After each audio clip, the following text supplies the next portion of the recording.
Well, the two couples stayed there longer than I've maybe suggested, and I'm ready to explain a little bit more where they were standing. It wasn't exactly a landing. Well, it was because the steps went on down, but it was a platform that was like for viewing.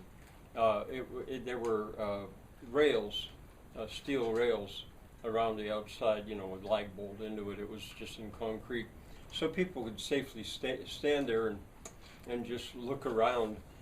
And they weren't the only ones there either. I mean, especially down below, there were lots of people. But they stayed there a while, and you know, I think it was Scott maybe that said, you know what this is that we're looking at? This is a fluvial beach.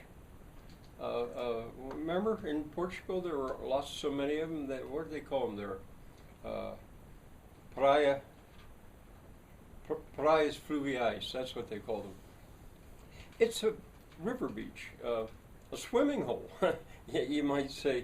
But you know, and I think in the United States they don't recognize that idea, although there's lots of them. It's fresh water, and it's, you know, not chlorinated. It's a fluvial beach. Oh, well, and you know. They engaged in conversation about that. Said, well, there's not much sand down there. Well, beaches don't have to have sand. And do you remember in Portugal the way they were? A lot of them had concrete quays and railings, and they were really decorated with places to sit. It was like the little community. All these little communities, remember, had it was their treasure. It was where they used to like to go. Their little park, and you know, so this is Earth's Drink's second park. There was that park up there with the little children at the spring, and this is their second park. It's a fluvial beach, a river beach.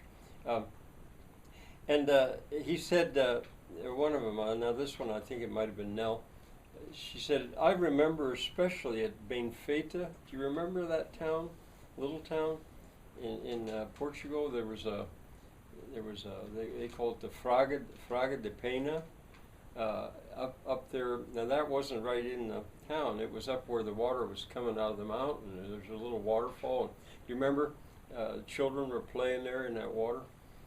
That's beautiful. But this is much bigger.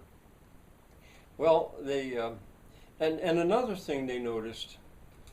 I don't think I told you this yet. It had such a well. I did say it looked wild. It looked almost as if the cleanup of the property got interrupted or something, and some of the things were left there. You know, the concrete structures, not all of them, but some of them, and sometimes just parts of them. They were ruins. And here, now that was 6 years before. But the community apparently had just decided to leave them there and let Gaia, Mother Nature, see what she would do with them, because it certainly wasn't carefully planted and landscaped. There were vines growing up over these ruins, and now then it was Janny said, "Oh yeah, remember in Munich, in the English Garden, there were some ruins there, artificial. They were put there. Maybe it wasn't Munich." But do you remember those romantic gardens? Sometimes they would artificially have ruins with plants as part of the gardens. Well, they've left some of the ruins there, and I'm going to have to ask about that, he said. We're getting all these questions all the time. Well, about then, Scott said to Janny, he said, "Janny, did you notice over there there's a woman laying there sunning herself? She's topless." And Janny looked, and he said, "You're right. She is." You know, I was looking at everything else, and then their wives, they looked, and sure enough, there was a woman pretty far away, laying there sunning herself, and she was topless. And now Janny, I think it was, said, "Now that reminds me of the beach at Nice, France. Remember that when we were at Nice, where famous as a topless beach? There weren't very many topless.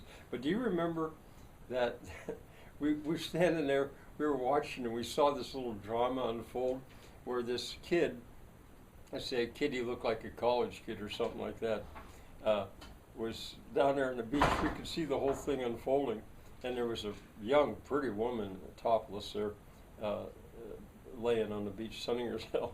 And this guy, he had a cigar, and we watched him, and he approached the topless woman and clearly was asking for a light. Did she have a light for his cigar? And the woman was just so cool. In a way, do you remember we speculated that he was maybe an American college kid on a European vacation? I don't know. It just, but anyway, the woman, sure enough, had a cigarette lighter, and she lit his cigar and went back to where she was. And the guy sat there for a while smoking the cigar, and he looked like somebody who'd never smoked a cigar before. And they were all laughing. Yeah, they remembered. They remembered because their wives had been there too. Well, they continued to be a little bit puzzled because you just didn't see toplessness very much in the United States. But nobody down there was paying any attention. There she was. Well, it was really getting time now. They headed on down, and they started to walk in among the pools and all toward Sadler Creek, which they all eventually went to. Bye for now.